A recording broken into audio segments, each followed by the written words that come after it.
Donc, je vous propose de commencer cette séance du conseil municipal. Tout d'abord, j'ai le pouvoir de M. Makoviak au profit de M. Jacques Schneider et je n'en ai pas d'autre. Donc le pouvoir est enregistré. Avant de commencer, vous avez trouvé sur table, donc, comme nous l'avions dit, au conseil d'installation les droits de place et de voirie, que vous avez donc en détail.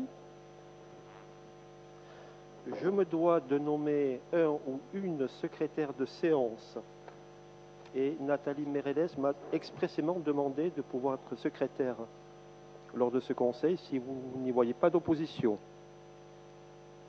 Nathalie, tu es installée, secrétaire. Avant d'aborder l'ordre du jour, tout d'abord, le compte rendu du conseil précédent appelle-t-il des observations de votre part? Pas d'observation, donc je le soumets à votre approbation. Y a-t-il des oppositions, des abstentions? Je vous remercie. Alors, l'ordre du jour, vous l'avez vu, c'est les orientations budgétaires tout d'abord, et puis après toute une série de délibérations que nous avons à prendre, toujours dans le cadre de l'installation du conseil municipal, qui sont donc des délibérations habituelles, traditionnelles de début de mandat. Alors, sur les orientations budgétaires, je vais céder la parole à Yves Trézière qui va vous présenter ce rapport et qui sera efficacement complété par, assisté, aidé par Jean-Luc Achard sur la partie investissement.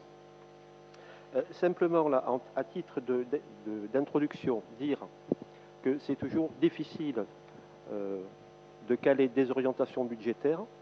Ça l'est particulièrement pour les communes littorales qui ont des recettes spécifiques qu'il est souvent difficile d'estimer. Et évidemment, ça l'est davantage, ça l'est pour toutes les communes, mais particulièrement pour les communes littorales comme nous, ça l'est bien sûr d'autant plus dans cette période d'après ou de crise sanitaire. Mais Yves va vous en parler.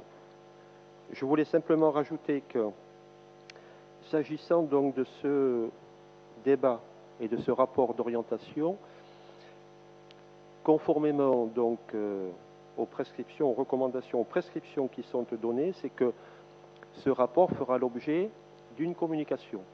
Il y aura donc une communication, le rapport donc sera tenu à la disposition du public en mairie, d'une part, et d'autre part, nous le mettrons bien sûr en ligne sur le site internet de la ville. Voilà. Yves, c'est à toi. Dans le cadre de la crise du Covid, on a pris une particularité dans ce débat d'orientation budgétaire qui est de ne pas toucher à chacun des postes du compte de fonctionnement, que ce soit les charges ou les recettes, pardon, de ne pas les impacter ligne à ligne dans ce débat, de telle façon qu'on puisse assurer une continuité de lisibilité des comptes par rapport aux années antérieures ou aux années futures. C'est-à-dire que chacun des postes qui vous est présenté dans le débat l'est présenté comme s'il n'y avait pas eu de crise sanitaire. Par contre, bien évidemment, la crise va impacter notre discussion et ensuite le budget. Et donc, on a essayé de flécher, de mettre en rouge les postes qui seraient impactés par la crise du Covid. Et on a fait à cet effet une seule provision sur un seul poste. Et ensuite, on verra si pour le budget ou plus tard dans une des décisions modificatives du budget, nous venons retoucher ligne à ligne, puisqu'à l'heure qu'il est, on est encore très tôt dans cette crise sanitaire pour pouvoir en imaginer l'ensemble des impacts sur le compte. Alors ensuite, si on rentre dans le détail du débat budgétaire lui-même, on est normalement, on est obligé de vous présenter le contexte socio-économique. Aujourd'hui, l'ensemble des prévisions telles qu'elles existaient au niveau étatique sont toutes caduques de par cette même crise.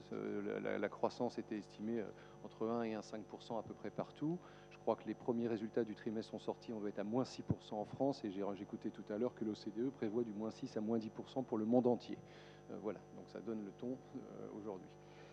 Donc je pense que ce n'est pas la peine de s'attarder sur des prévisions qui seront par défaut fausses, et on pourra ensuite revoir au cours de l'année et affiner au cours de l'année quels seront les impacts et le taux de l'inflation. En ce qui concerne les réglementations ou les lois de finances, il y a très peu d'impacts nouveaux pour cette année, si ce n'est la poursuite de la réforme de la taxe d'habitation, où vous le savez, progressivement, l'ensemble des taxes d'habitation pour les résidences principales sont supprimées, et et on rentre dans le dernier versant des 3/3 sur les 20% qui restent de taxes d'habitation. Ces taxes d'habitation ne sont pas des manques de recettes pour la commune, hein, c'est compensé entre guillemets à l'euro près par l'État, par des dotations particulières. Dans ce cadre-là, on ne touche pas au taux de taxes d'habitation dans les communes. Les taux sont figés depuis maintenant 2 ans. Donc il n'y a pas d'augmentation des taux. Et je rappelle, vous avez dans le document les 10 premières villes du département qui vous sont présentées. Et vous voyez qu'on est dans des taux qui sont extrêmement raisonnables à Cap-Breton, si ce n'est parmi les plus bas. Même si, bien évidemment, ensuite, il faut prendre en compte la valeur locative. Mais l'écart est tellement significatif que ça donne un petit peu le ton. Je crois que la commune se situe à peu près à 13 ou 14%. La moyenne française est à 25% en termes de taux. Ça vous donne l'écart.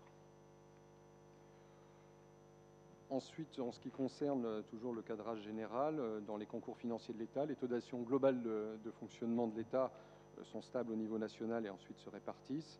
Nous avons une dotation, ou la première dotation qui est en baisse, mais par des systèmes de péréquation nationale qui sont au niveau de notre territoire, donc du max pour nous. Nous avons une contribution positive, ce qui nous donne un léger avantage par rapport à d'autres communes, puisque cette dotation augmentera de 9 000 € cette année par rapport à avant. Dernier impact qui provient du contexte étatique, les décisions nationales en matière de gestion des ressources humaines pour pouvoir poursuivre le protocole d'accord sur les parcours professionnels, le glissement vieillesse, l'augmentation du SMIC et à l'inverse le gel du point d'indice. Voilà. Donc ça, ce sont les éléments qui cadrent à peu près le contexte pour pouvoir établir correctement notre budget communal. Est-ce qu'à cette étape-là, vous avez déjà des questions ? On poursuit. Sur la situation financière directe de la commune, on va préparer le budget primitif, comme je vous l'ai indiqué, dans le cadre du contexte de cette crise sanitaire. Néanmoins, même si on est en période de crise, on veut poursuivre ce qui a été fait les années antérieures, c'est-à-dire avoir un niveau d'autofinancement qui soit suffisant pour assurer nos investissements, ou tout du moins une partie de nos investissements. Chaque année, la section de fonctionnement est prévue pour essayer de dégager au minimum 1,5 million d'euros. Les années antérieures, ou les 2 années antérieures, systématiquement dépassé ce 1,5 million. Cette année, on a établi notre réflexion budgétaire qui sera pour le présenter au prochain conseil sur les mêmes bases. Néanmoins, ce 1,5 million sera impacté de la partie provision de la crise pour le Covid. Et donc, pour l'instant, nous avons chiffré en premier chiffrage, hein, ça reste des prévisions, à 700 000 € l'impact pour la commune de la crise Covid. Je me dis bien en première estimation. Donc en termes de fonctionnement pur ou habituel, on va prendre le 1,5 million de delta positif entre les dépenses et les recettes de fonctionnement, mais on viendra ensuite soustraire l'impact de la crise sanitaire, le Covid. L'épargne nette de la commune est toujours satisfaisant. L'année dernière, on a dégagé une épargne nette de 2,2 millions. Et si on regarde la capacité de désendettement de la commune, c'est-à-dire la capacité de rembourser en nombre d'années par rapport à notre épargne brute, on se situe à 4 années de remboursement, quand la moyenne nationale, ou tout du moins, pardon, quand le taux maximum toléré, ou quand on arrive à un seuil critique, est de 10 ou 12 années. Donc à 4 années, la situation d'endettement de la commune est très saine par rapport à ce qu'on a pu connaître à la fois dans le passé dans cette commune, ou plusieurs communes en France le connaissent. Il faut préciser que c'est tout budget confondu. Hein. Oui, pardon. C'est-à-dire le budget principal et les 3 budgets annexes. Oui, enfin, les 2, on va dire. L'ensemble de ces gestions de financement et d'autofinancement doivent nous permettre de réaliser ou de financer le programme pluriannuel d'investissement. Et donc la capacité de générer cette épargne reste pour nous très importante si on veut pouvoir générer des investissements et continuer de transformer positivement la ville en ayant un recours minimum à l'emprunt, bien évidemment. Sachant qu'au-delà de cet autofinancement et de l'emprunt, on va aussi chercher ou solliciter des subventions. La capacité financière aujourd'hui sur ce programme d'investissement est en général calculée sur à peu près 1 million d'euros. Et les 2 précédentes années, la commune a généré plus de 2 millions d'euros, ce qui témoigne à la fois de la bonne gestion prudentielle entre les propositions qui sont faites au niveau budgétaire et ensuite les réalisations, ce qui pour moi, selon ma vision financière, est une excellente vue de la sincérité et de la prudence des comptes et des budgets qui vous sont présentés. Ensuite, nous avons un chapitre qui concerne la structuration de la dette. Donc la dette, tout budget confondu, comme l'a dit Monsieur le maire, est aujourd'hui de 15 millions d'euros, et dont 9 millions d'euros qui est sur le budget principal, et puis le complément qui est essentiellement sur les établissements de bains pour 6 millions d'euros et le parking. Je rappelle que au cours de la mandature précédente, la ville a investi à peu près une vingtaine de millions d'euros et l'endettement a continué de baisser de l'ordre de 5 millions d'euros, ce qui veut bien dire qu'on a été capable de générer cet autofinancement sans avoir recours à l'emprunt. La dette a une classification d'État. Notre dette, selon la charte Glisser, est classifiée 1A, qui est la note la plus sûre en termes de capacité de remboursement de cette dette pour une commune.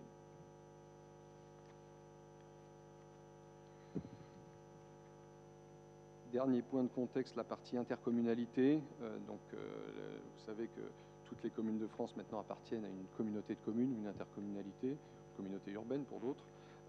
Nous appartenons au MAX et donc on a des compétences qui sont gérées de façon obligatoire par la communauté de communes. L'aménagement de l'espace communautaire, les zones d'activité économique, le plan local d'urbanisme, la mobilité, le développement économique, la gestion des milieux aquatiques et la prévention des inondations, qui est un volet important pour notre commune, et la collecte et le traitement des déchets. Il y a ensuite des compétences optionnelles sur lesquelles nous avons entre autres opté, la protection de l'environnement, la voirie communautaire et la gestion des équipements sportifs, culturels ou de l'action sociale. L'ensemble de ces prestations sont effectuées et ont été transférées à la commune, et ensuite il y a une attribution de compensation entre les recettes qu'on pouvait avoir dans le passé, les dépenses que l'on pouvait avoir dans le passé, et il y a une péréquation qui a été faite, et on a une compensation qui nous est redonnée, tout en sachant que l'origine de cette compensation était la suppression par l'État de la taxe professionnelle. Donc on est toujours en receveur de la communauté de communes par rapport aux compétences transférées. En 2018, il y a eu un transfert important qui est la compétence GEMAPI pour tout ce qui est donc la gestion pour nous de la partie milieu aquatique et inondation. Dans ce programme lié entre autres au GEMAPI, mais surtout au transfert du sable ou au maintien du trait de côte, on a la compétence qui est transférée au MAX, mais que nous réalisons, et donc il y a des péréquations à l'envers qui sont faites, où nous on reverse des contributions dans un programme pluriannuel qui va de 2017 à fin 2021, et ensuite il faudra renégocier le prochain programme, et donc ce qui fait que nous contribuons au MAX une partie de ce programme à hauteur de 264 000 euros par an. À l'inverse, MAX investit dans notre territoire. Est-ce qu'il y a des questions à ce niveau-là? Oui, M. Calès. Monsieur Calès. C'est pas facile avec les lunettes. Hein. Le micro est un peu loin, vous m'entendez? Oui, c'est bon. Voilà. Donc, en fait, je voulais surtout faire un commentaire sur la dette. Je crois qu'on en a parlé. Je vais oui, demander aux divers intervenants de bien parler devant le micro, s'il vous plaît, hein, parce que tout le monde soit bien entendu. Oui, je sais, il n'y a pas les micros partout, mais on va se déplacer un petit peu s'il faut. Voilà, oui, je voulais faire un petit commentaire sur la dette. Je crois qu'on en a parlé en commission. Non pas que ou que nous faisons une fixation sur la dette. Hein. D'abord parce que toutes les collectivités territoriales sont endettées, et dans ce domaine-là, on ne peut pas dire que l'État donne l'exemple. Et donc, on ne fait pas une fixation, d'abord parce qu'on a vu que la capacité de désendettement est de 4 ans. Effectivement, c'est un bon score. Hein. Vous avez rappelé le chiffre de 1A au regard de la charte Gisler. Mais en regardant un peu plus près, je trouvais que la composition de la dette globale se répartissait sur la dette purement du budget principal, qui lui a une capacité de désendettement qui doit être très proche de 4, voire un petit peu en dessous. et puis l'établissement de bain avec aux alentours, disons, de 6 millions d'euros de dette et des ressources de 500 000 euros. Alors si on fait un exercice, moi je me suis obligé à le faire, j'ai fait une capacité de désendettement que pour l'établissement de bain si on le prenait à part. Et là on arrive à 11 ans. Alors vous avez dit effectivement 11 ans, on commence à être dans la zone, je ne sais pas ce qu'il faut dire, critique, de surveillance, etc. Donc pour nous, l'établissement de bain sera un point de vigilance ou de surveillance, hein, parce qu'on voit que ça peut être un point faible de la dette, et sachant que ça représente 40% de la dette de la commune. Voilà. C'est ce que je voulais dire. Et puis, alors vous allez me dire, ça sort un peu du cadre du DOB, mais j'ai toujours en tête les dettes pour lesquelles la commune pourrait porter une responsabilité en cas de difficulté. Ce sont les dettes qui sont portées par la régie autonome du camping, hein, qui est de 2 millions d'euros. Et puis je sais qu'il y avait une dette liée à l'EHPAD, mais les données que j'avais étaient des données de 2018. Et je crois qu'en commission, vous m'avez dit que les choses en termes de portage de la dette de l'EHPAD avaient évolué entre 2018 et 2020. Voilà. Donc vigilance aussi sur ces points-là. On sera de toute façon, enfin j'espère après le vote, on aura une personne de notre groupe qui sera au comité d'administration du CCAS. Et donc on regardera le budget annexe EHPAD en particulier pour voir un petit peu où en est la dette sur ce budget annexe. Voilà. Donc ce sont les commentaires que je voulais faire au niveau de la dette. Merci, M. Calès. Yves, réponse? Oui, merci beaucoup. Je crois que comme vous, quand on arrive, et ce qui est aussi mon cas, on regarde effectivement cette structure de la dette et les établissements de bain représentent une part significative, ce qui m'a aussi interpellé au départ. Je pense que qui que ce soit ici autour de cette table, on a le fruit de l'histoire. Cet établissement de bain a été reconstruit sur des années 2007-2008. Hein, donc même pas la mandature d'avant, voire c'est pas celle d'avant en termes de décision. Donc il y a 3 mandatures. Plutôt un établissement correctement construit, donc amorti sur 50 ans, avec une dette qui est calculée sur 25 ans. Donc je trouve qu'effectivement on peut se dire que la capacité de rembourser cette dette aujourd'hui face aux revenus que l'on génère est importante, mais avoir un calcul de bâtiment sur 50 ans, c'est la norme. Une dette sur un tel établissement sur 25 ans, c'est aussi la norme. Le taux n'est pas exagéré. Bon, qu'est-ce qui peut arriver sur ce genre d'établissement qui est plutôt la pépite de Cap-Breton en termes d'emplacement? C'est de manquer de revenus à un certain moment, ce qui pourra être le cas cette année dans le cadre de la crise Covid par exemple, et vous avez raison que ça va pénaliser. On n'a, pour moi, aucune inquiétude sur du très long terme. L'établissement sera là. On aura dans les années 26, 27, 28, 29, 30, 45 ans de quoi régénérer de la réparation et de l'entretien correct sur ce bâtiment. Donc voilà, mais c'est vrai que ça pèse dans le tas. À l'inverse, puisque vous faites ce calcul-là, je trouve que c'est intéressant, c'est de dire que si on soustrait cette dette-là à la capacité de génération de l'épargne sur le fonctionnement de la ville, ben la ville, elle n'est même plus sur 4 ans, elle est plutôt sur 2 années et demie. Donc on est encore meilleur sur la gestion quotidienne de la ville. Je dirais même plus, on est à 1 année et demie, si on ne prend que l'endettement du budget principal de la collectivité. 1 année, 60 pour être précis. Alors moi je voulais rajouter, Steve, si tu avais terminé, oui, quelques mots. Je vous remercie qu'on ait ce débat. Ce sont toujours des débats très, très intéressants. Évidemment, je souscris tout à fait à ce que Yves a dit, en disant que l'amortissement comptable d'un bien immobilier, c'est 50 ans. Donc évidemment, il y a toujours, je dirais, un écart entre l'amortissement comptable et l'amortissement financier, c'est-à-dire la durée de l'emprunt. Ce qui était important pour nous, dès le départ de cette opération, c'était de faire en sorte que les loyers couvrent les charges de l'emprunt, ce qui est le cas. Alors, je ne pense pas qu'on puisse raisonner sur un budget annexe, et particulièrement sur ce type de budget, avoir une analyse financière qui est celle d'un budget principal. Je pense que les données sont un petit peu faussées, mais effectivement, ce qui est important, et ça vaut aussi pour le budget annexe du parking, qui sont des budgets annexes parce qu'ils sont assujettis à la TVA. C'est pour ça qu'on ne peut pas les intégrer dans le budget principal. Mais c'est pareil, là aussi, sur ces 2 budgets, nous avons des recettes, les loyers et la délégation de services publics du casino, qui est quelque chose d'un peu particulier, qui effectivement couvre les charges d'emprunt. Et ce qui est important, c'est que ces budgets ne pèsent pas sur le budget principal. Et je rappelle, pour terminer, que l'investissement qui a été donc réalisé, s'agissant des établissements de Béarn. C'est un investissement dont la collectivité aujourd'hui, et je pense qu'on ne le dit pas assez, c'est aussi un élément important à prendre en compte, est un élément du patrimoine communal. C'est-à-dire que les murs de ce bâtiment, de cet ensemble immobilier, aujourd'hui, appartiennent à la ville. Nous avons une délégation de services publics avec le casino, nous avons des beaux commerciaux avec les restaurateurs et professionnels qui sont là, mais le bâtiment appartient bien à la ville. Il serait effectivement tentant de dire on va liquider cette dette en vendant les murs. Mais ça n'a jamais été notre intention. Voilà. Dès le départ, hein, ça date de 2007, me semble-t-il, hein, quelque chose comme ça. C'était pas du tout le sens de ma remarque, hein, de vendre les murs.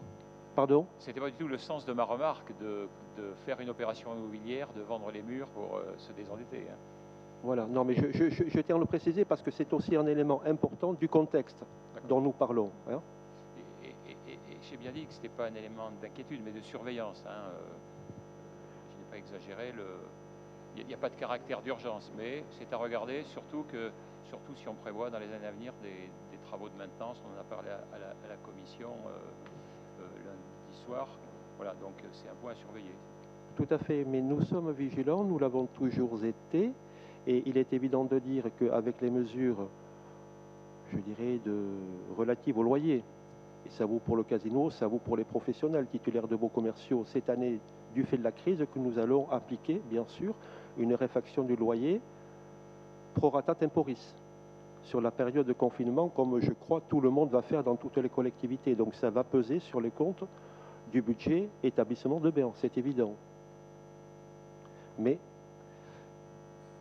et puis nous avons d'autre part, et je pense que nous serons d'accord, mais ce sera aussi, peut-être on en parlera un petit peu plus, au stade du budget primitif, effectivement, des dépenses d'entretien à prévoir de ce bâtiment, de manière évidente. Voilà. Madame Lux. Oui, alors effectivement, j'aurais une petite question. C'est jamais évident ce genre de dossier. Est-ce que vous pourriez nous préciser le montant de l'endettement global par habitant, si jamais vous l'avez? Voilà, moi c'est une donnée qui m'intéresserait. Je ne sais pas si... C'est très facile à calculer, on vous le donnera. Nous connaissons le montant de la dette, nous connaissons le nombre d'habitants, il suffit de diviser. Très bien. Est-ce que vous pouvez me donner le montant, s'il vous plaît? Le montant de quoi? Eh bien, de ça, exactement. De l'endettement global par habitant. Vous l'aurez? Merci. 15 millions d'euros divisé par 9000 habitants. Alors, attention, moi j'apporte un bémol. C'est toujours particulier, voire dangereux pour nous. Je vais vous expliquer pourquoi. De traduire une dette par habitant. Parce que nous sommes 9052, me semble-t-il, ou quelque chose comme ça, au 1er janvier 2020. Mais nous avons une population dite DGF, c'est-à-dire celle qui est prise en compte pour le calcul de la dotation de l'État, qui dépasse les 15 000 habitants. Et la différence, c'est quoi? La différence, c'est les résidences secondaires, qui, me semble-t-il, paient aussi les impôts locaux, voire même plus que les résidences principales, puisque s'agissant notamment de la taxe d'habitation, elle ne bénéficie pas des abattements prévus pour les résidences principales. Donc, calculer une dette sur un nombre d'habitants en occultant les résidences secondaires, c'est tout à fait fausser les choses. Donc, dans l'absolu, ce qu'il faudrait faire, c'est de diviser la dette par la population dite DGF, qui intègre les résidences secondaires en considérant qu'on compte un habitant par résidence secondaire. C'est la règle. Voilà. On continue, Yves? Donc, perspective 2020 du budget principal, cette fois-ci. Donc, je rappelle que c'est un projet de budget primitif. Ensuite, on fixera les éléments de ce budget primitif dans les 2 semaines qui viennent pour essayer de déterminer ce premier budget. Donc, encore une fois, l'ensemble de la partie Covid n'est pas impacté poste par poste, hein, je le rappelle. Donc là, au niveau des recettes de fonctionnement, nous avions prévu, avant impact Covid, une augmentation des recettes de 500 000 euros, donc un peu 3,7%. et une augmentation des dépenses de 281 000 euros, donc de 2,25%. Donc un accroissement ou une continuité de l'accroissement de l'autofinancement généré par le budget de fonctionnement. Sur ces sommes-là, encore une fois, aujourd'hui, nous avons provisionné 700 000 euros de façon directe, que vous voyez dans le poste 022 dépenses imprévues, c'est 100% lié à la provision du Covid, et on l'a isolé sur une seule ligne de telle façon que tout le monde puisse comprendre, et notamment quand on diffusera ces documents au public, comprenne assez bien l'articulation de ce que nous avons fait pour la crise sanitaire. Si on reprend les postes généraux, il y a très peu d'évolution poste par poste. Les charges à caractère général, donc tout ce qui concerne les fluides, les services, la maintenance, l'entretien, évolue très peu. Ce qui concerne les charges de personnel, comme on l'a dit tout à l'heure, on a toute cette progression des carrières, le glissement vieillesse technique, donc qui est prise en compte. On a quelques effets particuliers cette année. On a des coûts d'agents recenseurs, puisqu'il y a du recensement qui va être fait dans la commune pour 80 000 euros, dont une partie sera remboursée par l'État en recettes. Et dans les charges de gestion courante, il y avait très peu de modifications aussi, si ce n'est une contribution supplémentaire pour le CCAS, notamment par l'activité du CCAS, le coût d'évolution du personnel, le nombre de repas livrés, et puis l'établissement qui avait plus beaucoup de trésorerie, donc il est nécessaire d'assurer la pérennité quotidienne. Il y a aussi une contribution obligatoire pour les écoles maternelles qui est nouvelle, qui est imposée par l'État, et la contrepartie est dans les recettes, puisque normalement l'État s'engage à nous rembourser 100% de ce financement des écoles maternelles privées. Avant, on finançait uniquement les écoles élémentaires. Voilà pour ce qui est des grandes évolutions des charges de gestion courante. Il n'y a pas beaucoup de particularités par rapport à l'année d'avant. Je ne sais pas si vous avez déjà des questions. Si vous avez sur le volet dépenses, et si vous avez des observations ou des questions, ou on continue sur le volet recettes. Voilà. Oui.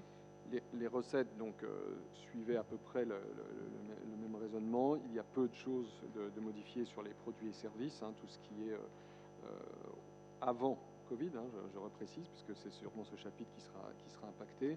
Il y avait peu de variations et on avait quelques recettes en moins, essentiellement puisqu'il y avait avant la décharge inerte à la sortie de la ville qui était utilisée par le Sitcom et donc qui nous versait une redevance, et cette redevance disparaît puisque le site est fermé. Ce chapitre sera fortement impacté par le Covid, puisque dedans on y retrouve l'occupation du domaine public, le stationnement, des prestations de services périscolaires, et bien évidemment tous ces postes-là sont concernés par la crise sanitaire, soit parce que nous ferons des gestes, soit parce qu'on n'a pas pu assurer les services pendant la fermeture sanitaire. En ce qui concerne les impôts et taxes, il y a quelques augmentations, quelques effets mécaniques par d'augmentation de la taxe d'habitation qui sont liés aux nouveaux logements ou aux extensions de logements, une légère revalorisation de l'État. Nous avions prévu la poursuite de la hausse de la taxe de séjour ou des droits de mutation. Ces deux postes-là seront probablement impactés. Très difficile aujourd'hui d'en estimer le montant par la crise sanitaire, puisque de toute façon nous n'avons eu aucune rentrée sur quasiment mars, avril, mai. On va voir comment se représente la saison touristique et les mutations de biens immobiliers. Les droits de mutation, c'est les frais qui sont payés sur les changements de propriétaire d'habitation. Oui, pardon Yves. C'est là où se situe, je dirais, l'incertitude la plus forte qui pèse sur l'équilibre du budget. C'est bien sur cette ligne-là. Impôts et taxes, le premier point, c'est de dire, Yves l'a dit, je le précise bien, c'est que les taux d'imposition ne bougeront pas à Cabreton cette année. La taxe d'habitation, non, elle est gelée. Elle le sera a priori jusqu'en 2023, mais le foncier bâti non plus. Donc nous avons bâti le budget sur une fiscalité à taux constant. Ça, c'est le premier point. Le second point, c'est que, et c'est là où nous sommes les communes littorales plus vulnérables que d'autres aux effets de la crise, c'est qu'il est très difficile aujourd'hui, en considérant que nous avons des recettes très importantes tirées des droits de mutation, de la taxe de séjour, de l'aire de camping-car, du camping dont on parlait, M. Calès, qui reverse un loyer à la ville. Et là, nous avons évidemment beaucoup d'incertitudes. Et quand nous avons provisionné 700 000 euros, c'est pas pour rien. Je pense qu'aujourd'hui, autour de cette table, personne ne peut dire de quelle manière, effectivement, ça va évoluer, même si le pire n'est jamais certain. Dans les 700 000 euros, peut-être j'aurais pu préciser, je crois que vous aviez posé la question pendant la réunion de pré-commission, à grande masse aujourd'hui, c'était plutôt 100 000 euros de charges et 600 000 euros de manque à gagner dans les recettes. Donc pour vous donner, les 100 000 euros de charges sont les masques distribués à la population, les mesures sanitaires, les gels hydroalcooliques, tout ce qu'on a pu faire en mesure. L'État s'engage à rembourser une partie aujourd'hui selon les dernières directives. On verra à quelle hauteur. Pour l'instant, il n'y a aucune estimation qui est mise dans ce pré-budget ou cette provision. J'en suis pas persuadé. Voilà, moi non plus. Je ne suis pas persuadé parce que si j'ai compris, c'est que l'État s'engageait à prendre en charge 50%, mais sur les commandes passées à compter de, alors je n'ai plus la date précise en tête, mais c'était mi-avril. Et sur les manques de recettes, je n'ai pas compris que ça concernait toutes les prestations dont on choisit, nous, pour des mesures de soutien à l'économie, de prendre la décision. Donc ça me paraît encore un peu particulier. Alors, il y a des décisions que nous avons prises, vous les connaissez, vous l'avez vu, c'est particulièrement et notamment l'exonération totale sur l'année 2020, je dis bien totale, des droits d'occupation du domaine public et, bien sûr, particulièrement des terrasses, des restaurateurs. Ça fait partie des décisions que vous avez en fin de dossier. C'est un engagement très très fort de la part de la collectivité. Si nous l'avons fait, c'est parce que nous sommes convaincus qu'il fallait le faire, parce que personne ne peut mesurer aujourd'hui les effets de la crise. Alors bien sûr, on prépare comme tous la saison estivale, mais il y aura aussi une après-saison, et puis il y aura aussi une année 2021 qui risque d'être encore difficile. Nous verrons le moment venu, laissons se dérouler la saison, nous ferons un bilan de cette saison. Mais ça, c'était un premier engagement fort. J'ai parlé des loyers de locaux dont la ville est propriétaire, les établissements de bain notamment, sur lesquels je vous indiquais la règle que nous allons appliquer et qui va également peser fortement sur le budget. On l'affinera pour le budget primitif. Et puis, le soutien de l'État. Alors effectivement, il y a un projet de loi de finances rectificative qui est à l'étude aujourd'hui, qui sera présenté en Conseil des ministres à partir du 15 juin, je crois, c'est-à-dire dans quelques jours, et puis qui après va prendre la voie parlementaire de l'Assemblée et du Sénat. Alors, il y a 3 séries de mesures qui sont à l'étude aujourd'hui pour les collectivités. Certaines collectivités, tout d'abord, c'est d'avoir une garantie de recettes calculée sur les 3 dernières années, lesquelles on ne sait pas, et qui représentent, selon ce que j'ai pu voir, à peu près 750 millions d'euros pour l'ensemble des collectivités qui pourraient en bénéficier. Ça, c'est la première chose. Après, il est prévu de mettre un mécanisme de lissage des dépenses générées par la crise sur une durée également de 3 ans, et le fonds d'investissement pour les collectivités sera abondé d'1 milliard d'euros pour des investissements divers, entre guillemets. Ça, c'est bien. On va quand même attendre un petit peu parce que cette mesure-là concernerait entre 10 000 et 14 000 communes. Donc, on va attendre de savoir si on est dans le lot. C'est la moindre des choses. Selon quels critères ces communes seront éligibles, aujourd'hui, moi, je ne sais pas. Donc, on va attendre un petit peu, puisque les choses vont se préciser dans les jours à venir, et puis on reviendra certainement sur le sujet pour le budget primitif. Donc, wait and see. Monsieur Calès.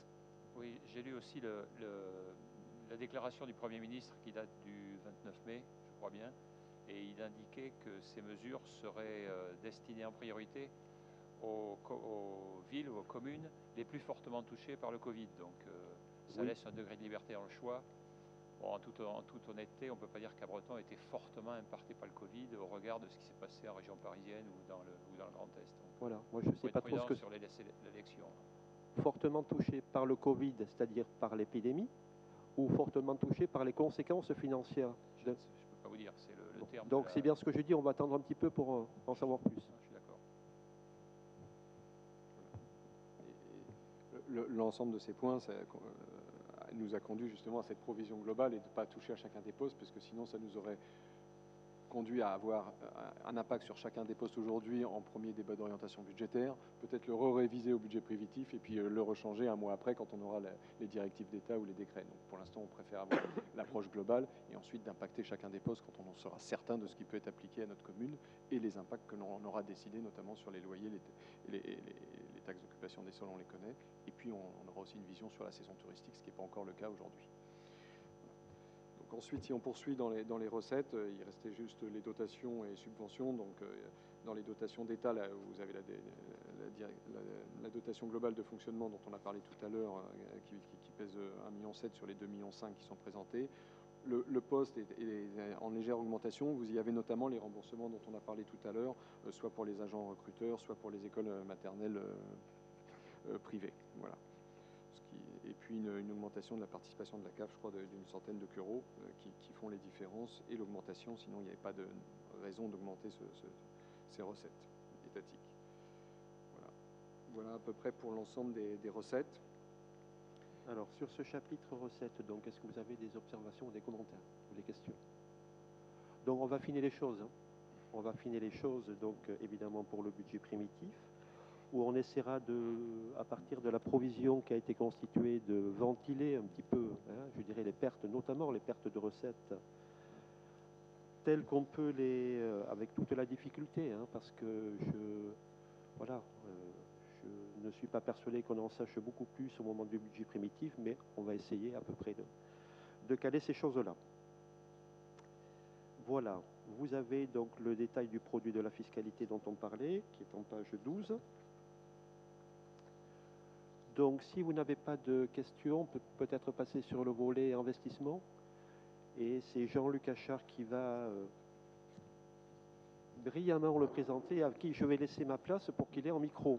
Non, non mais pendant que Jean-Luc s'installe, hein, pour les mêmes raisons que cette crise sanitaire, on démarre tardivement le mandat, hein, puisqu'on est déjà mi-juin ou fin juin pour pouvoir commencer le programme d'investissement.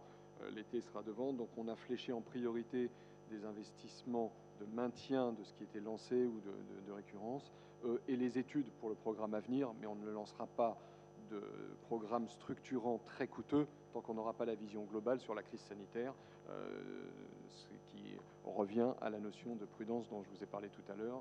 Elle est comptable, mais elle est aussi dans les actes de notre programme d'investissement. Jean-Luc?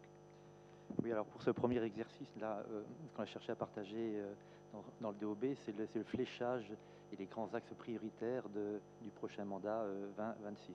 Donc nous avons retenu 6 axes principaux, hein, qui sont inscrits dans le document. Donc un premier point qui va concerner donc tout ce qui est aménagement urbain, donc avec un certain nombre d'opérations qui sont la poursuite des travaux du centre-ville, mais surtout un sujet qui nous tient à cœur, c'est une étude de définition et de programmation urbaine, c'est-à-dire que l'objectif c'est de définir un schéma directeur de la ville avec le plan paysage, un sujet qu'on avait mis effectivement dans notre programme.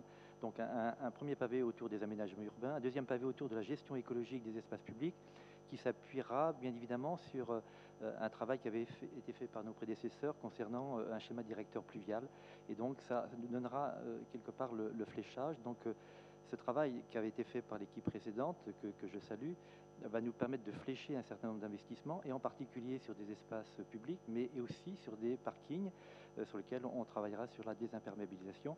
L'intérêt de ce schéma directeur, c'est de pouvoir flécher des subventions qui vont nous permettre d'investir. Je crois que c'est un sujet très important parce que toutes ces opérations vont coûter très cher. Mais dès lors qu'on a ce schéma directeur, l'agence de l'eau va nous subventionner un certain nombre d'opérations. Donc ça, c'est un sujet important. Le troisième axe qu'on a mis dans notre programme d'investissement, ça concerne tout ce qui est la pérennisation et la valorisation du patrimoine communal. Patrimoine sur lequel il y a un certain nombre d'opérations qui sont déjà engagées, qu'on va poursuivre. Et l'objectif, bien évidemment, de ce poste, c'est d'entretenir notre patrimoine avec un certain nombre d'objets de travaux, sur la sécurité en particulier, mais ça va concerner après les toitures, les ravalements, et bien évidemment un volet sur l'optimisation énergétique et fonctionnelle des bâtiments. Un quatrième point, c'est tout ce qui va concerner les équipements sportifs et culturels, donc en termes de création, d'amélioration et de rénovation. Voilà. Un cinquième point qu'on a mis de manière un peu plus visible, c'est tout ce qui concerne la mobilité et la sécurité, et en particulier sur des mises en sécurité d'un certain nombre de tronçons, l'allongement d'un certain nombre également de liaisons de pistes cyclables sur lesquelles nous allons commencer à faire quelques investissements cette année, et puis des parkings vélos supplémentaires et le traitement des accès plages. Un sixième point, pour terminer, ça concerne la stratégie de protection du littoral. Alors c'est un sujet très important qui pèse énormément dans le budget, pour un peu plus de 2 millions d'euros. Mais ce que j'aimerais souligner, c'est le travail qui a été fait en amont avec ce schéma directeur qui a été mis en place, qui couvre 2017-2021, pour un montant global d'à peu près 5,5 millions d'euros, sachant que ce programme est très largement financé à hauteur de 80%, en particulier à hauteur de 50% par des fonds européens. Donc ça, c'est un travail très important qui a été fait sur la protection du littoral, qui permet d'accéder pour la commune à un certain nombre de financements, de travaux, mais également de prospectives sur la gestion du littoral. Alors comme l'a souligné Yves tout à l'heure, nous allons engager dès fin 2020 et début 2021 un programme de rénovation de ce schéma directeur pour les années 2022-2027, en espérant qu'on aura également les mêmes niveaux d'investissement. Voilà Yves. Merci. Donc, je vous cède votre place, monsieur.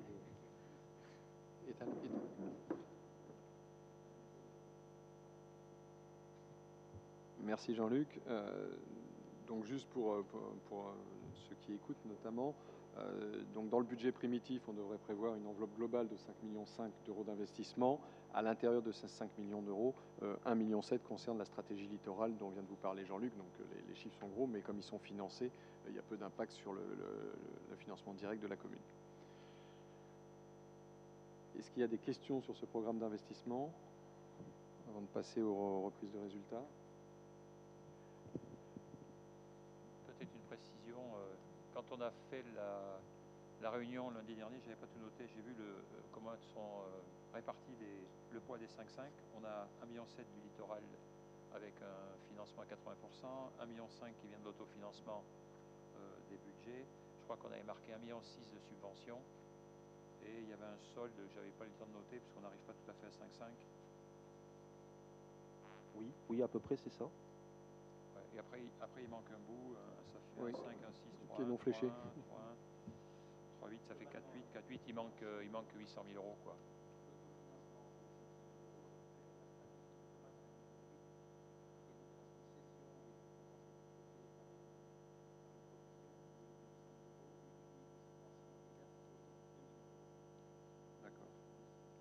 D'accord.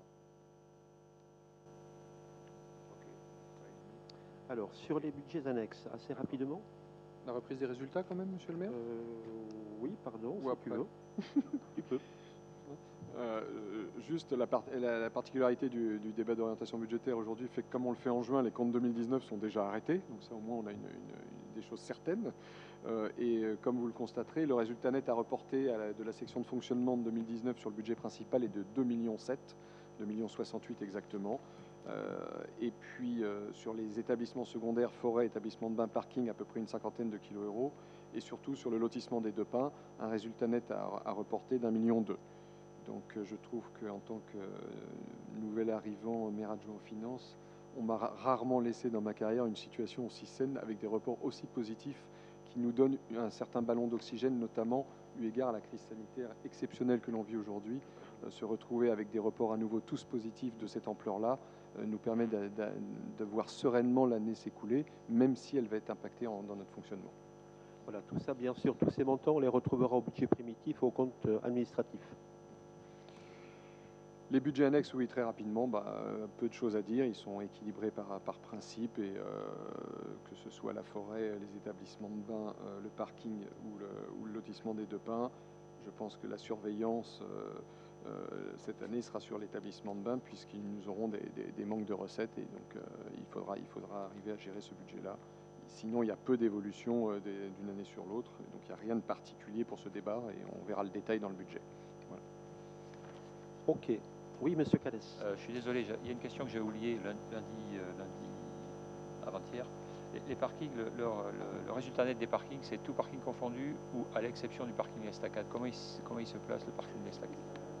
Estacade et Notre-Dame, là, c'est les deux parkings Estacade et Notre-Dame. D'accord, ok. C'est pas le stationnement sur la voie publique. D'accord. Il y a 160, c'est 140 sur l'Estacade et 20 sur Notre-Dame à peu près. Hein. C'est pas proportionné. Très Voilà, bien. je vous remercie. Est-ce qu'il y a des interventions? Bien, écoutez, je vais soumettre ce rapport au vote. Y a-t-il des oppositions? Des abstentions? Donc, bravo Yves. Dossier, rapport adopté unanimement. Merci à tous. Bon, bien sûr, je voulais remercier Yves Trézière et Jean-Luc Achard ainsi que les services comptables et financiers de la ville. Mais vous le voyez, il y a encore pas mal de travail devant nous hein, pour essayer d'affiner les choses du mieux qu'on peut. En tout cas, merci à tous. Donc, nous continuons avec le calcul de l'enveloppe des indemnités des élus. Alors, vous avez vu la note, je vais essayer d'être le plus simple possible. L'enveloppe, alors évidemment, tout ça est défini par les articles du Code général des collectivités, c'est-à-dire que les indemnités des élus sont bien sûr encadrées. Pour ce qui nous concerne, puisque nous avions délibéré au conseil précédent sur 8 adjoints, l'enveloppe globale est celle constituée de l'indemnité du maire et de l'indemnité des 8 adjoints. Ça nous donne une enveloppe globale. À l'intérieur de cette enveloppe, donc maire adjoint, il peut y avoir, et ce sera le cas ici, donc ce qu'on appelle des conseillers délégués, c'est-à-dire des conseillers qui sont dotés d'une délégation plus restreinte, plus limitée que celle des adjoints. Dans ce cas, ici c'est le cas, ces indemnités donc, de ces conseillers délégués ne se rajoutent pas à l'enveloppe, mais au contraire s'imputent sur l'enveloppe. Il y a donc une nouvelle répartition de la même enveloppe à faire, et cette répartition est elle aussi encadrée et fixée par les textes. Alors là, on fait référence à un indice brut qui est l'indice brut 1027, qui correspond à un indice majoré 830, et que l'article donc L2123-20 du Code général précise. Donc pour le maire, c'est 55% de l'indice précité, de l'indice de référence. Pour les adjoints, c'est 22%. Et s'il y a des délégués qui viennent en plus dans l'enveloppe, s'agissant des délégués, c'est 6%. Donc vous voyez que c'est très dégressif. Alors vous avez donc sur la note que vous avez, on a eu cette question qui a été posée donc lors de notre réunion préparatoire au conseil municipal par M. Calès notamment. Et effectivement, il y avait un petit écart, une petite différence qui faisait que le calcul avait été fait sur 8 délégués, alors qu'il y en aura 7. C'est la raison pour laquelle, et contrairement à ce que vous avez indiqué sur la note là, donc dans le respect, je dirais, des pourcentages de l'indice de référence, vous le voyez, le maire c'est 55%, les adjoints c'est 16,7%, mais les conseillers délégués remontent, si je puis dire, au taux maximum les concernant, qui est donc de 6%. Donc je vous demande, s'il vous plaît, de corriger. Pour les conseillers délégués, ce n'est pas 5,3, mais 6%, c'est-à-dire le taux maximum autorisé. Voilà, je termine en disant que, évidemment, ces indemnités de fonction constituent bien sûr une dépense obligatoire pour les collectivités, ici comme ailleurs. Voilà, j'espère avoir été à peu près assez clair. Monsieur Schneider. Merci, monsieur le maire. Tout le monde m'entend? Oui. Oui, je voulais constater à l'occasion de cette motion, la loi prévoit sagement des indemnités, elle en fixe même l'enveloppe pour le maire, les adjoints et éventuellement les conseillers délégués.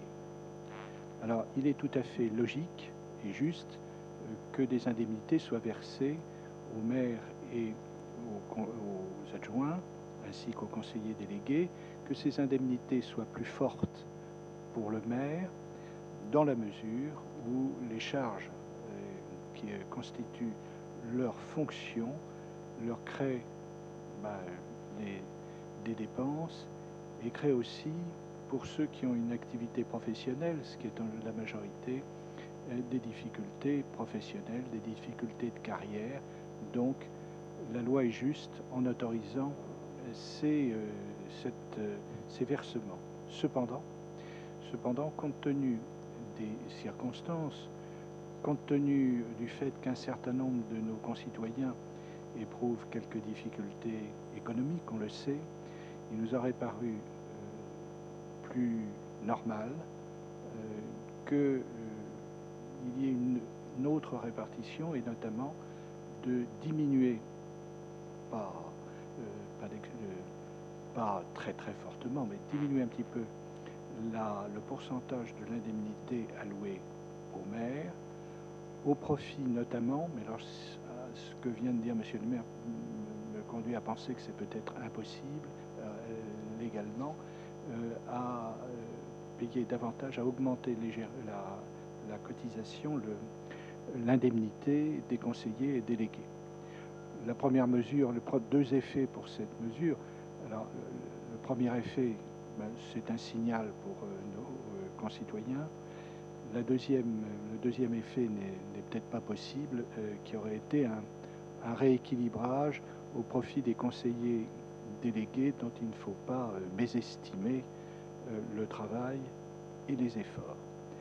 Voilà, donc ce qui resterait, c'est la diminution du taux d'indemnité du maire.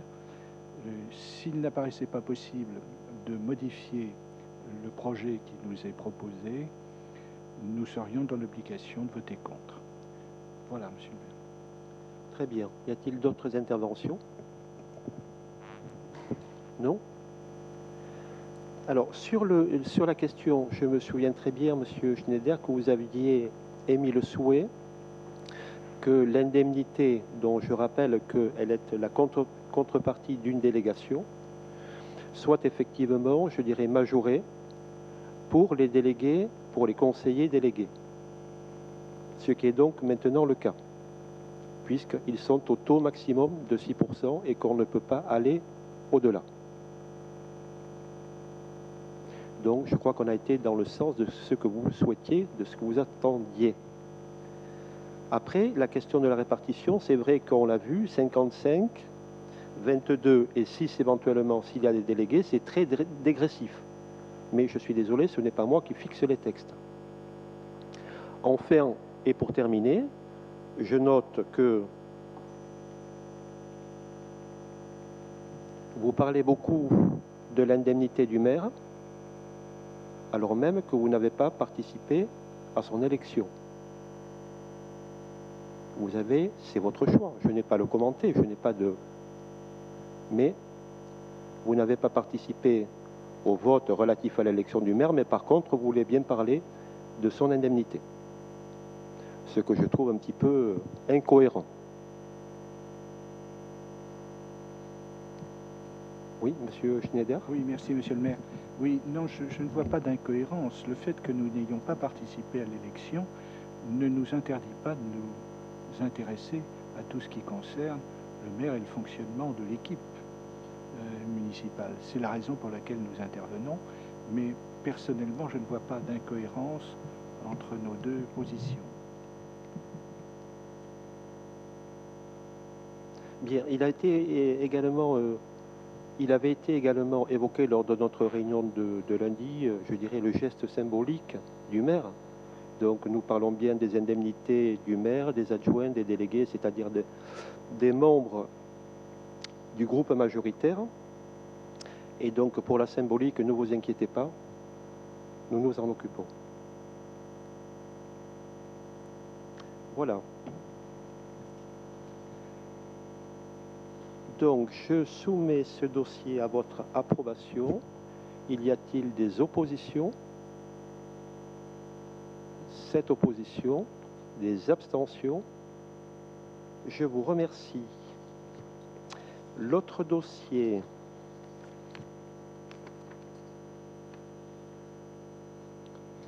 concerne donc la possibilité de majoration qui a toujours été appliquée à Cabreton et qui est relative, cette possibilité, à notre qualité, à notre statut de station classée de tourisme. Donc, je rappelle que Cabreton est une ville surclassée en population vers 41 000 habitants. Cette majoration a donc toujours été appliquée et précisément l'esprit de l'institution, de la mise en place de cette majoration de 25%, c'était précisément de pouvoir désigner des conseillers délégués avec une délégation et de pouvoir effectivement leur servir une indemnité, même si elle est beaucoup plus faible que celle du maire et des adjoints. C'était ça l'esprit un petit peu de cette majoration, donc je vous propose de renouveler. Y a-t-il des observations? Non. Donc je vous propose de délibérer. Y a-t-il des oppositions? Des abstentions? Je vous remercie. Alors, nous passons maintenant donc aux désignations, aux commissions, aux représentations, enfin toutes les délibérations de début de mandat, à commencer donc Soline Gravouille par la fixe. Alors, par le CCS, on a 2 délibérations. Tout d'abord, la fixation du nombre de membres au conseil d'administration. Et puis, dans la foulée, nous aurons l'élection des membres, en tout cas de ceux qui appartiennent au conseil municipal. Soline. Alors, bonjour. Effectivement, donc, le Centre communal d'action sociale, il a pour mission de mettre en œuvre, je ne sais pas si vous m'entendez, les solidarités, pardon, et d'organiser l'action sociale sur le territoire au profit des Cabretonnais. Et c'est un établissement public administratif qui est géré par un conseil d'administration. Ce conseil d'administration, en fait, sa composition est réglementée, notamment par le Code de l'action sociale et des familles. Et il doit être composé du maire, qui est le président de droit, et en nombre égal de membres élus au sein du conseil municipal et de membres nommés par le maire. Alors, parmi les membres nommés par le maire, on peut apporter des précisions. Il s'agit, en fait, c'est aussi réglementé, on doit trouver au moins un représentant des associations qui œuvrent dans le domaine de l'insertion et de la lutte contre les exclusions, un représentant des associations familiales désigné sur proposition de l'Union départementale des associations familiales, un représentant des associations de retraités et de personnes âgées du département, et un représentant des associations de personnes handicapées du département. Donc, la proposition du maire est de fixer le nombre des membres du conseil d'administration du CCAS à 13, à savoir le président, monsieur le maire, 6 membres élus par le conseil municipal et 6 membres nommés par le maire. Bien, merci pour ces précisions. Y a-t-il des observations? Non, pas de problème, on peut délibérer. Alors je vous propose donc d'adopter ce nombre de membres du conseil d'administration du CCS. Y a-t-il des oppositions, des abstentions? Alors, combien d'abstentions? 7. Ok, je vous remercie. Donc, nous allons maintenant procéder à l'élection des 6 membres du conseil municipal au conseil d'administration du CCS. Soline. Donc effectivement, l'élection se déroule au scrutin de liste, à la représentation proportionnelle, au plus fort est, sans panachage ni vote préférentiel, et le scrutin est secret. Donc il a été proposé 2 listes, en fait. Que vous avez sur table. Vous avez ici une du groupe majoritaire, une du groupe minoritaire. Donc je vous propose de procéder à l'élection. Alors, on va procéder à l'élection, donc. On va procéder à l'élection puisque c'est par le scrutin est secret. Donc, comme on a fait à la séance d'installation pour le maire et pour les adjoints, et c'est notre DGS donc qui va œuvrer, si tout le monde en est d'accord, qui va faire le tour avec l'urne. Et si pas de problème pour que ce soit M. Barberis, hein, on est toujours dans les mêmes respect des règles hein, de sécurité. Une personne qui manipule les enveloppes et qui, une fois qu'il aura fait le tour, bien sûr, va procéder au dépouillement et au comptage sous la haute surveillance de M. Schneider, notre doyen, et de notre, où est-il, Rudy, et du plus jeune de l'Assemblée. Voilà. Et M. Barberis, c'est parti. Faire le tour. Alors, Françoise Agier, mais il faut laissez-moi le temps de...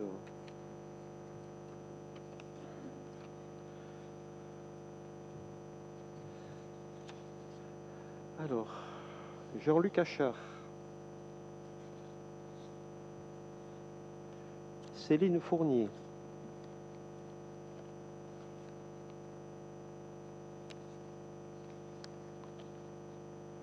c'est bon? Yves Gineste, Anne Mollet, Jean-Marc Gibert, Étienne Carrère, non, tiens, Françoise Petit, j'avais changé, Étienne Carrère, Armel Barbe, Rudy Maréchal, Chanel Barbier, et Jacques Schneider, 2 fois pour la procuration, Maïté Saint-Pau, Cédric Larieux, Alexandra Lux, Bernard Calès, Nathalie Dufaux, Véronique Pujol, Cyril Nazabal, Nathalie Mérelles, Patrice Trouvé, Alexandra Dassé, Jean-Yves Saurin, Claire Marsal-Guez, Yves Trézière, Soline Gravouille,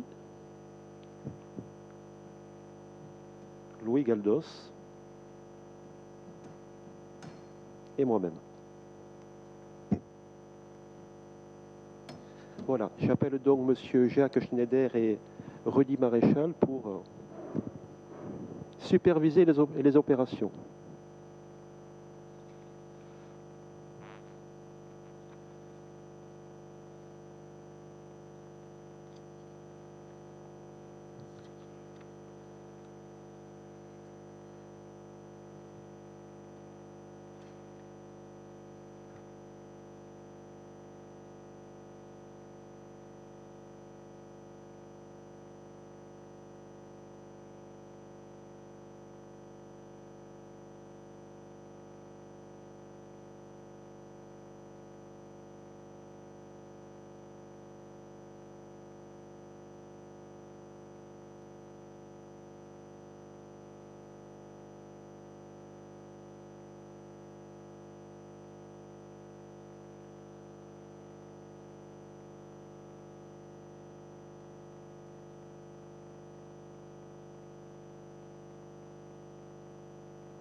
22 et 7.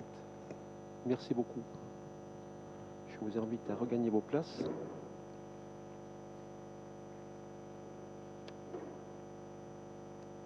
Bien, conformément donc à la règle de la représentation proportionnelle au plus fort reste, je vous donne lecture de la représentation du conseil municipal au sein du conseil d'administration du CCS, qui sera composé donc de Soline Gravouille, Cyril Nazabal, Françoise Petit, Véronique Pujol, Patrice Trouvé et Bernard Calès.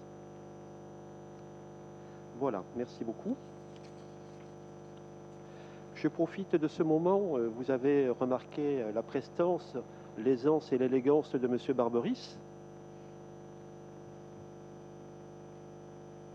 dont je voulais dire que c'est son dernier conseil municipal, à Cabreton, je précise.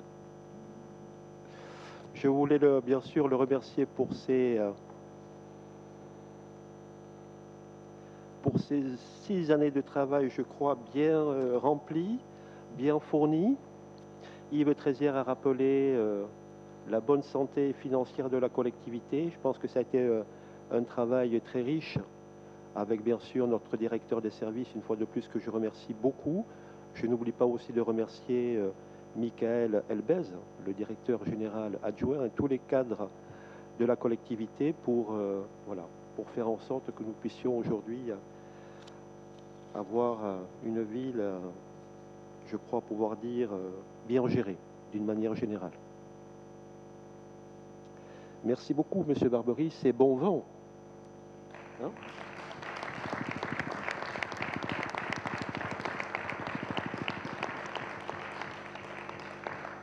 Mais je sais que vous ne serez pas très loin de nous. En fait, il s'en va, mais il ne va pas trop loin, quoi. Bien, allez, on continue avec les représentants dans les organismes extérieurs. Il y en a un certain nombre ici, il y en aura d'autres au prochain conseil. Alors, je vous propose de voter, si vous voulez bien, à main levée, si tout le monde est d'accord, plutôt que de refaire un vote secret à chaque fois. Est-ce que tout le monde est d'accord ? Pas d'opposition? Alors, vous avez tout d'abord, je vous propose donc,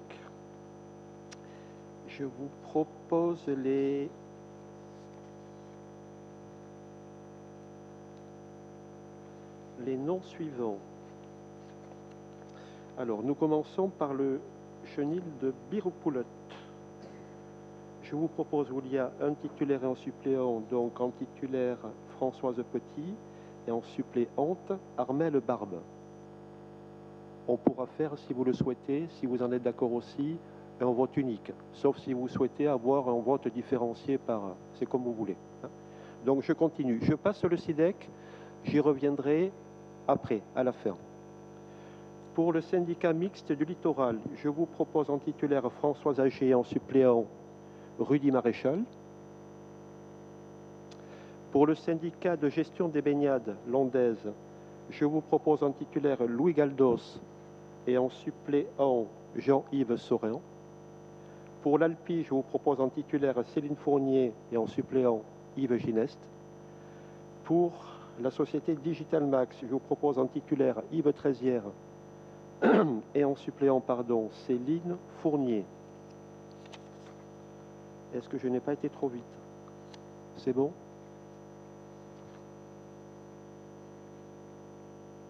C'est bon? Alors, pour le SIDEC,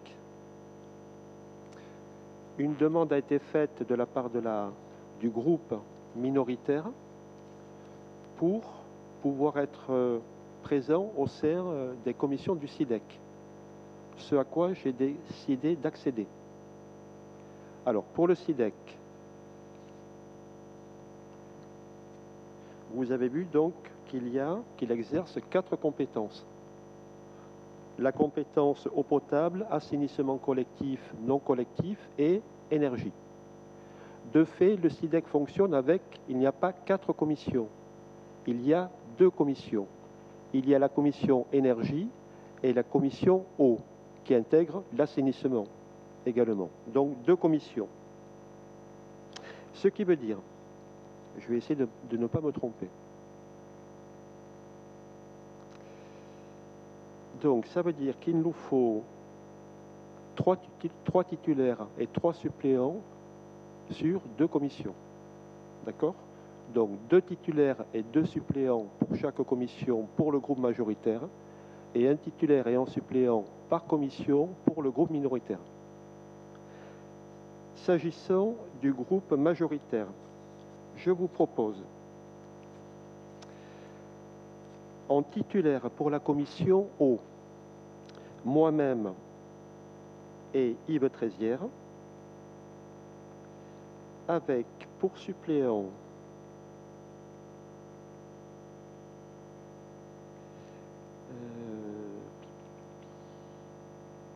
Yves Gineste et Armelle Barbe. Pour la commission énergie, je vous propose en titulaire Jean-Luc Achard et Louis Galdos, avec pour suppléants Étienne Carrère et Patrice Trouvé. J'y suis arrivé. Donc, il nous manque pour le groupe minoritaire donc 2 titulaires et 2 suppléants. En vous priant de m'indiquer les noms, s'il vous plaît. Alors, pour le titulaire, je les donne par Alors, commission. Oui, s'il vous plaît. D'accord. Pour la commission O, donc Alexandra Lux. En titulaire? Pardon. Pardon, excusez-moi, je me suis trompé. Non, c'est pas grave. Je recommence. Allez-y. Pour la commission O, Cédric Larieux, titulaire, et Alexandra Luce, suppléante. D'accord. Et pour la commission énergie, Jacques Schneider, titulaire, et Nathalie Dufaux, suppléante.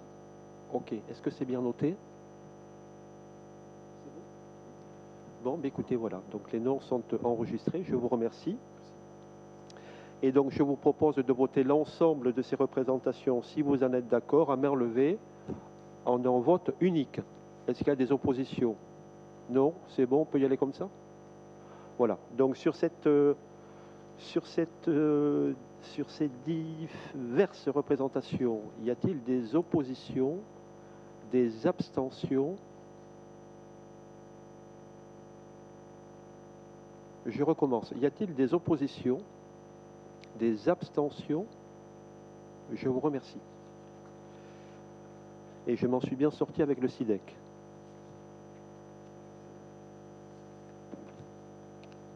Je ne me suis pas trompé. Après, nous avons donc les commissions municipales.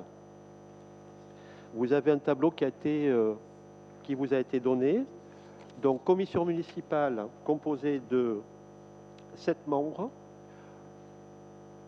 6 membres du groupe majoritaire et un membre du groupe minoritaire, sauf pour la commission administration générale, finances et éthique, composée de 8 membres du groupe majoritaire et de 2 membres du groupe minoritaire.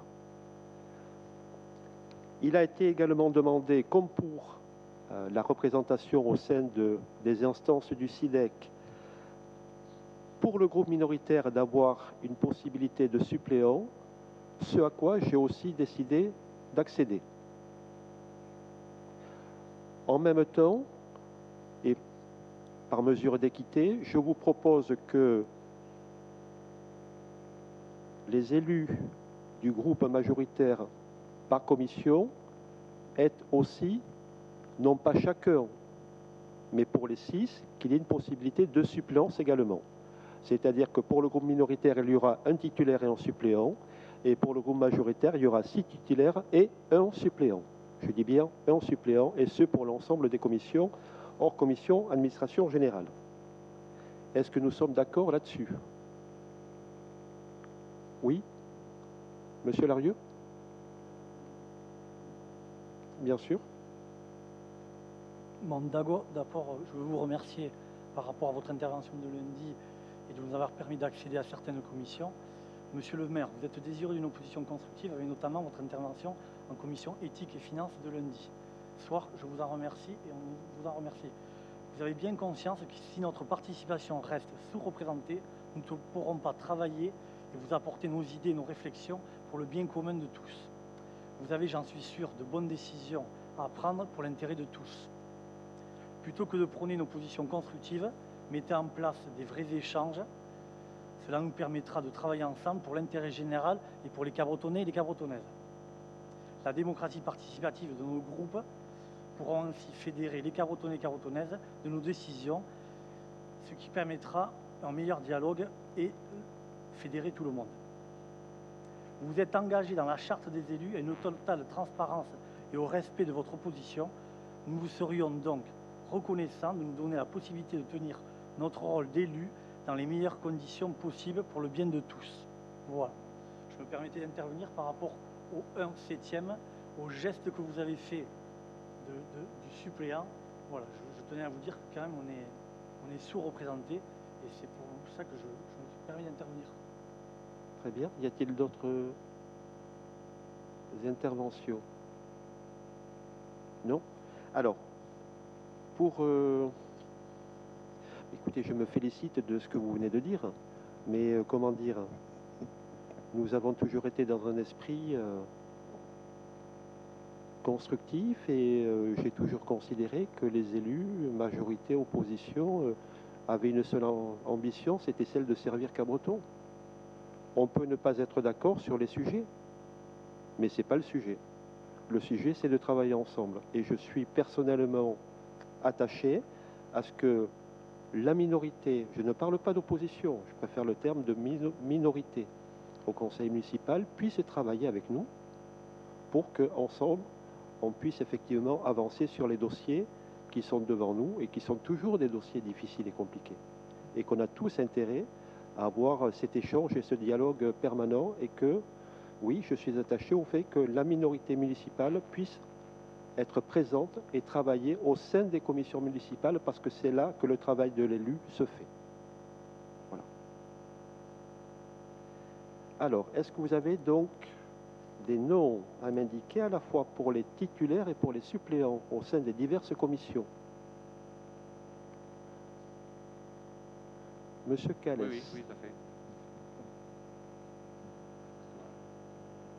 Vous voulez tous les noms? Je veux tous les noms. D'accord. Non, mais je veux savoir si on procédait groupe minoritaire sur l'ensemble des commissions et puis ensuite on passait... Non, vous me donnez les noms titulaires et suppléants par commission, si vous voulez bien. D'accord, pas de problème. En suivant l'ordre du tableau que vous avez sous les yeux. Pas de problème. Donc, administration générale, finance et éthique, moi-même et Jacques Schneider. Ou Jacques Schneider et moi-même, c'est plus... Il y a deux titulaires, donc il n'y a pas de problème. Oui, c'est pour ça. Solidarité multigénérationnelle et CCAS, Nathalie Dufaux et suppléante Maïté Simpo. Enfance, éducation, enfance et famille, Nathalie Dufaux et Maïté Simpo. Démocratie, citoyenneté, proximité, Cédric Larieux, Nathalie Dufaux comme suppléante. Je donne le titulaire d'abord, le suppléant après. Oui. Environnement, transition écologique, Alexandra Lux, Cédric Larieux, en suppléant. Aménagement, urbanisme, mobilité littorale, Jacques Schneider et Cédric Larieux, suppléant. Association jeunesse, sport, plage, Alexandra Lux, Nathalie Dufaux, suppléante. Culture, promotion du territoire, Maïté Simpo, suppléante, Alexandra Lux. Très bien. Alors, est-ce que ça a bien été noté?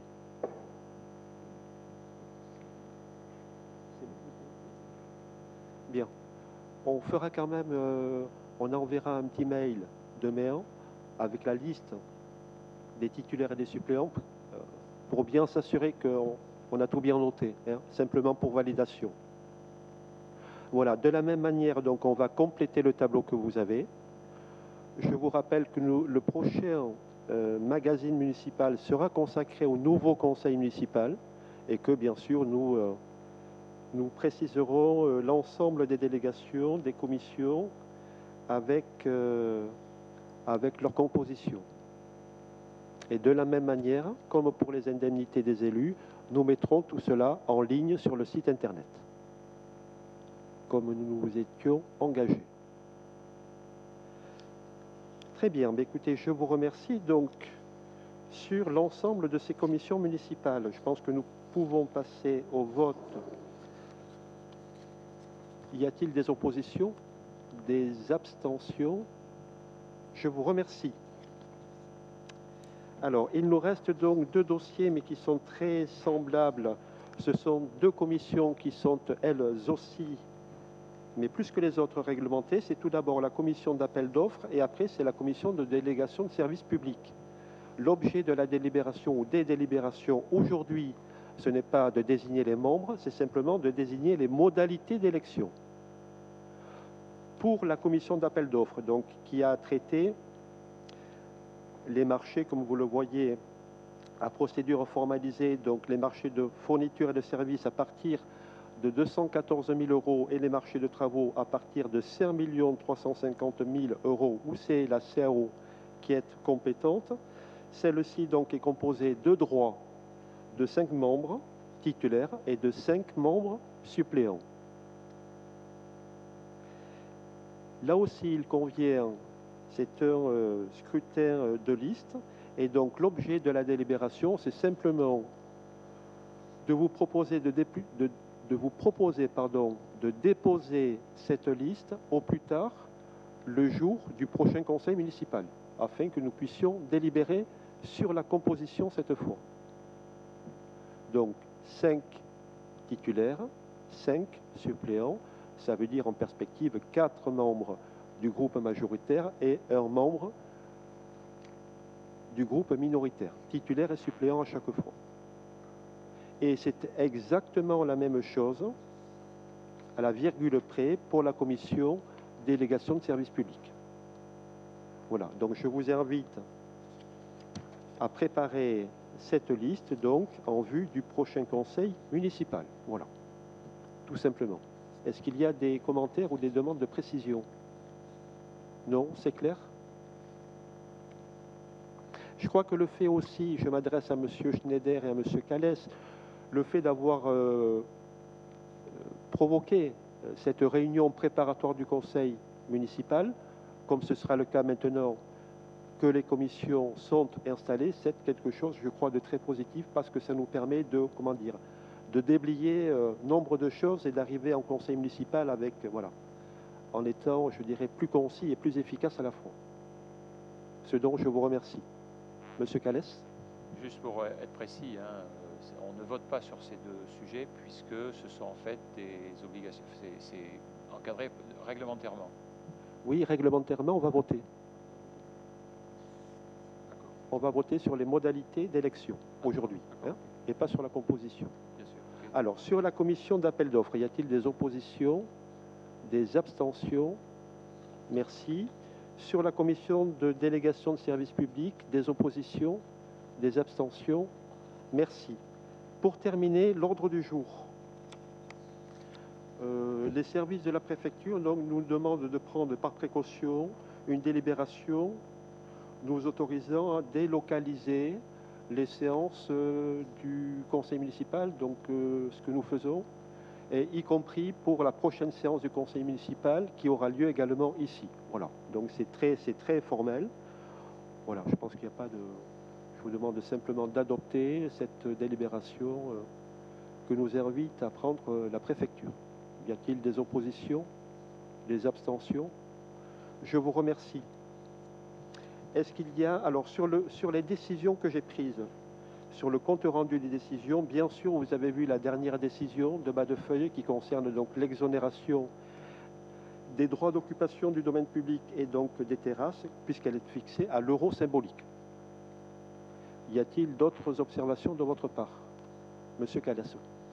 J'avais juste une précision concernant la décision 64, 65, 66, 67 2020 et la participation de 250 € pour les bénéficiaires, une aide financière pour le permis de conduire. Oui. Donc effectivement, c'est une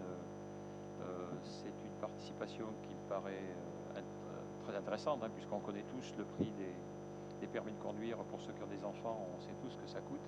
Je ne vais pas entamer un débat sur le coût un peu scandaleux de ce que ça coûte pour les enfants, alors que c'est un pass pour obtenir souvent un travail.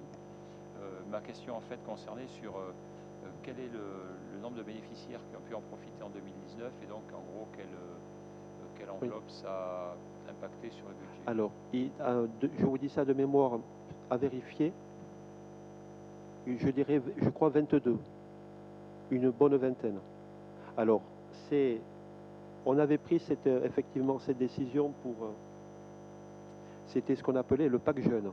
Donc, c'est une aide financière au permis de conduire, au BAFA et au BNSSA, moyennant derrière, en contrepartie, un engagement citoyen.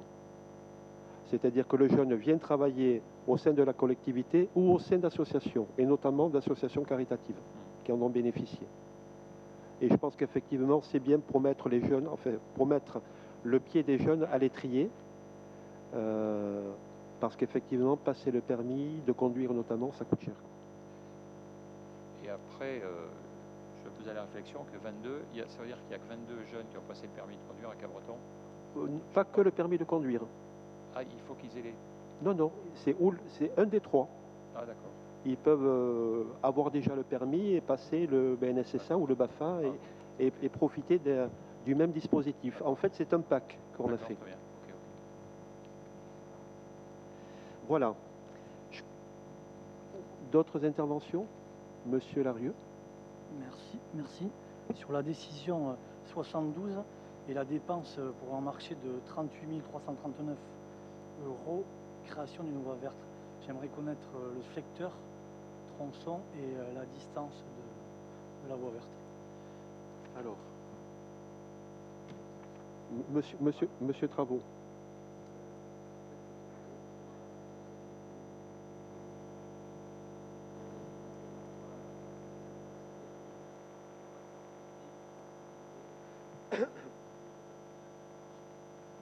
Dans la continuité des travaux de la place de la Gare, l'avenue de Verdun jusqu'au boulevard des Cigales. Et ma question... Ouais, d'accord. Ah, ok. Et ma question, donc ça, c'était pas inscrit dans le PPI de la communauté des communes, max. D'accord, c'est un engagement communal. Oui, tout à fait. D'accord. Ok, donc c'est la finition des travaux de la place de la Gare. Très bien. Là où il y a les barrières. Oui, c'est ça. C'est là où il y a les barrières depuis un moment et dont on s'est demandé pourquoi elles y étaient et pourquoi rien ne se faisait. C'est parce qu'il a fallu aussi négocier avec les commerçants de l'Intermarché de tout le secteur. Et ce n'était pas forcément facile. Et donc on est arrivé au bout du bout pour assurer la continuité de la piste cyclable.